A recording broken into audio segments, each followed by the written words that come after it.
नमस्कार, आप देख रहे हैं कैपिटल टीवी उत्तर प्रदेश का खास शो किस्सा यूपी का। मैं हूं आपके साथ शिवानी रतूड़ी। उत्तर प्रदेश के कन्नौज में सियासी हलचल मचाने वाला बड़ा मामला सामने आया है, जहां समाजवादी पार्टी के पूर्व जिला कोषाध्यक्ष और सपा प्रमुख अखिलेश यादव के करीबी माने जाने वाले नेता कैश खान को पुलिस ने उसके घर से गिरफ्तार कर लिया है। प्रशासन ने 28 जुलाई को कैश खान पर जिला बदर की कार्रवाई की थी, जिसमें साफ निर्देश था कि वे जिले की सीमा से बाहर रहे, लेकिन आदेश की खुलेआम अवहेलना करते हुए वे अपने घर की छत पर छिपकर रह रहा था। पुलिस को जब इसकी जानकारी मिली तो तत्काल दबिश दी गई और उसे गिरफ्तार कर लिया गया। इस कार्रवाई ने राजनीतिक गलियारों में भूचाल ला दिया है। जहां एक तरफ कानून व्यवस्था की सख्ती दिख रही है, वहीं दूसरी ओर सपा खेमे में इस गिरफ्तारी को लेकर खलबली मच गई है। इस मुद्दे पर चर्चा के लिए मेरे साथ स्टूडियो में मौजूद हैं कैपिटल टीवी के executive editor Rajeev Kumar. Sir, बहुत बहुत स्वागत है आपका। धन्यवाद। सर, अब कैश खान की गिरफ्तारी हो चुकी है, जिससे सपा खेमे में अफरा तफरी मच गई है। देखिए, सपा खेमे में क्या, अखिलेश यादव की समस्या आई है, क्योंकि अखिलेश यादव के साथ इनका बेहतर संबंध रहा है। अखिलेश यादव कन्नौज से सांसद हैं और उसी जिले का ये कोषाध्यक्ष है। मतलब पैसे के सारे लेन देन, कैंपेन कैसे मैनेज करना है, कहाँ से किससे कितना चंदा लेना है, उन पैसों का इस्तेमाल कहाँ करना है, बूथ मैनेजमेंट कैसे करना है, ये सारी जिम्मेदारी ये कैश खान की ही थी। नाम भी कैश है और काम भी कैश का ही रहा है। इसलिए समाजवादी पार्टी के दूसरे नेता तो मुस्कुरा रहे हैं कि देखो, अखिलेश यादव अभी तक बचा बचा फिर रहा था, ये दूसरे को टारगेट करता था और हमें नसीहत देते रहता था कि अभी चुनाव तक कोई भी कंट्रोवर्सी नहीं चाहिए। अखिलेश यादव ने पिछले 2-3 मीटिंग में अपने नेताओं के साथ बातचीत में यही कहा था कि अभी चुनाव आने वाला है और 2027 के चुनाव में संभावना दिख रही है कि हमारा जो फार्मूला नया बना है पीडीए का, उसमें अगर हम लोगों ने जोर लगा दिया तो इसके बाद उत्तर प्रदेश से योगी की विदाई करवा देंगे। और इसके लिए उन्होंने क्या किया, सबसे पहले सारे जितने जिला के प्रभारी थे उसको हटा दिया, नया संगठन बनाएंगे। ब्लॉक के प्रभारी थे उसे हटा दिया कि नया संगठन बनाना है, और फिर लोकसभा प्रभारियों को भी हटा दिया। एक पूरी तरह से रीस्ट्रक्चर करने की कोशिश की समाजवादी पार्टी के संगठन को, और सबको हिदायत दी थी कि कुछ समय तक बदनाम ना होने दो, कम से कम हमारी छवि साफ सुथरी रहे। पहले जब मुख्यमंत्री हुआ करते थे कंट्रोवर्सी तो हुई है, घोटालों में नाम आया है इनके और इनके पिता के ऊपर, दोनों के ऊपर आय से अधिक संपत्ति रखने का मामला भी हुआ है। मुलायम सिंह यादव के ऊपर भी इनकम टैक्स के छापेमारी हुई थी जब यूपीए की सरकार हुआ करती थी, उस समय इनके ऊपर आय से अधिक का मामला दायर किया गया था। और अखिलेश यादव के ऊपर भी कई मामले दर्ज हैं। अभी कुछ समय पहले जो सीएजी यानी कैग की रिपोर्ट आई थी, उसमें कहा गया था कि अखिलेश यादव मुख्यमंत्री जब थे तो उस समय इनके ऊपर जो जितने मिनिस्ट्री थे उसमें जो खर्च किए गए और ये खर्च का हिसाब किताब नहीं दिया गया, तो अलग अलग मिनिस्ट्री को देखा जाए तो 97,000 करोड़ रुपए का हेरा फेरी का आरोप लग रहा है, जिसका हिसाब किताब इन लोगों ने नहीं दिया कि कहाँ खर्च किए हैं, किन जगहों पर खर्च किए, किन प्रोजेक्ट पर खर्च किए। और उसके साथ ही ये रिवर फ्रंट घोटाला भी इनके ऊपर है कि कैसे इन लोगों ने साइकिल के लिए ट्रैक बनाया, रिवर फ्रंट को डेवलपमेंट किया, और इन सारे मामलों में जांच अभी भी चल रही है। दरोगा घोटाला भी चल रहा है, जिसमें से सब इंस्पेक्टर की नियुक्ति में इन लोगों ने परिवारवाद और अपने समाजवादी लोगों को नौकरी दिलवाई थी और उसमें पैसे के लेन देन हुई थी। ऐसे ये सब घोटाले लंबे समय तक चलते हैं।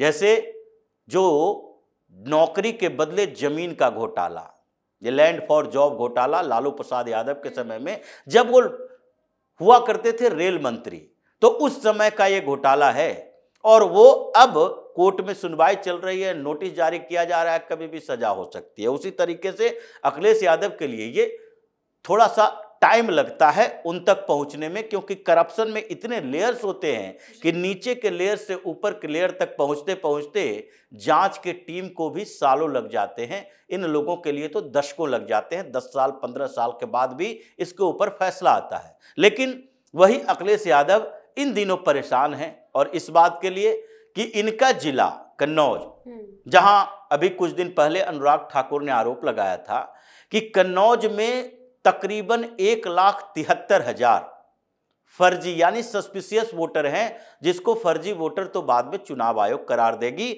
वो सस्पिशियस वोटर जो वोटर लिस्ट में नाम दायर किया गया है, दर्ज किया गया है, वो सारे अखिलेश यादव के क्षेत्र में है, जो बार बार वोट चोरी का आरोप लगा रहे हैं। मतलब ये भी फर्जी वोटों से जीत कर आए हैं, यही आरोप लगा है। और उस कन्नौज में जो उसका कोषाध्यक्ष है, उसके ऊपर क्या क्या आरोप लगा?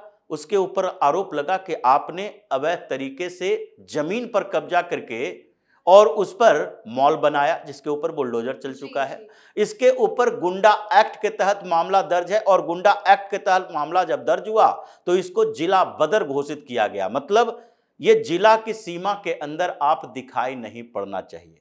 आप अगर एंट्री करते हैं तो आपकी गिरफ्तारी होगी, और ये लोग बाहर रह ही नहीं सकता, क्योंकि वहीं पर इसका गुंडा साम्राज्य है, वहीं पर कैश की वसूली होती है, वहीं पर लोगों से हफ्ता वसूली होती है, और ये सारे पैसे की लेन देन जो होती है उससे अखिलेश यादव अनभिज्ञ तो है नहीं, उनसे छिपा हुआ तो है नहीं, क्योंकि उन्हीं का नेता, उन्हीं का करीबी इसलिए कहा जाता है क्योंकि वो वहीं से चुनाव लड़ते हैं, और उसका जिला कोषाध्यक्ष है। इसका मतलब कि कैश मैनेजमेंट उसी के हाथों में है। तो अब ये कैश खान अंदर आया, जब देख रहा था कि आगे चुनाव के लिए भाई पैसे वसूली करनी है तो कहां से करेंगे। पैसे वसूली करने के लिए अपने अपने क्षेत्रों में तैनात किया गया। चुनाव में पैसे खर्च होंगे, और अभी तो आगे साल पंचायत का चुनाव होना है, वहीं पर शक्ति प्रदर्शन एक तरह से किया जाएगा कि पंचायत में जहां पर ग्रास रूट लेवल पर काम करने वाले लोग पार्टियों से जुड़े हुए हैं, वो ग्रास रूट लेवल के कार्यकर्ता कितना एक्टिव होते हैं। तो पंचायत के चुनाव के लिए भी फंड चाहिए समाजवादी पार्टी को, तो इसलिए इन लोगों को फिर से एक्टिव किया गया। अब अखिलेश यादव को क्या पता था कि अगर वो छुपकर भी आएगा तो पुलिस को इसकी भनक मिल जाएगी, और पुलिस को जानकारी मिल गई। तो जब इसके ऊपर गुंडा एक्ट के तहत मामला दर्ज है तो फिर इसकी गिरफ्तारी होनी थी, पुलिस उसके पास पहुंच गई। लेकिन इन लोगों की चालाकी देखिए कि अगर पुलिस पहुंची है तो आप क्या साबित करना चाहते हो कि पूरे प्रशासन के अलर्टनेस को, उसके पुलिस के प्रशासन के आंखों में धूल झोंक कर वहां से भाग जाओगे। और इन लोगों ने यही किया। कैश खान सोचा कि एक बार चकमा दे देते हैं, उसके बाद तो जिला से बाहर चले जाएंगे, फिर गिरफ्तारी नहीं होगी। और ये चकमा देने के लिए अपने घर को छोड़ दिया, अपने भाई के घर पर चला गया।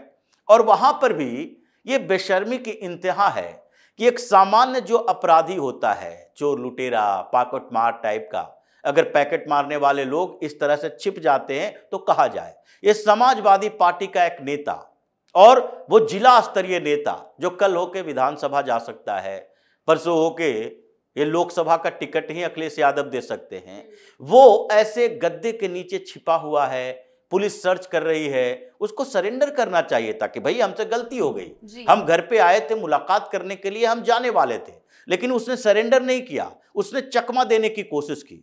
अब वो चकमा देने की कोशिश में विफल हो गया, उसको गिरफ्तार कर लिया गया।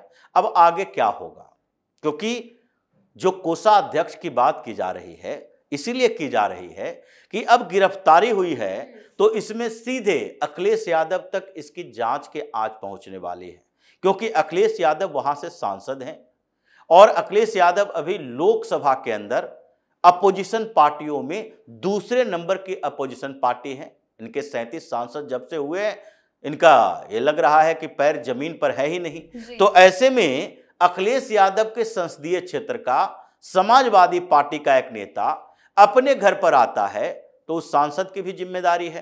तो सांसद की जिम्मेदारी तो इन्होंने छोड़ दिया है, ताक पर रख दिया। अपने जितने भी समाजवादी पार्टी के ये गुंडे हैं, और उसमें भी अगर मुसलमान हो तो उसको तो और सुरक्षित रखने की कोशिश चलती है।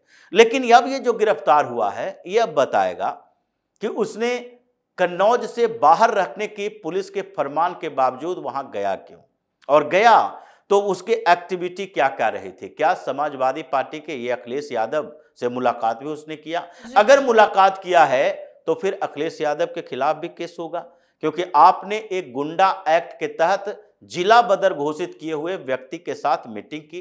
क्या कन्नौज में जो अखिलेश यादव इतना बड़ा दफ्तर बनाए हैं और अभी उद्घाटन किया था उसमें ये रह रहा था?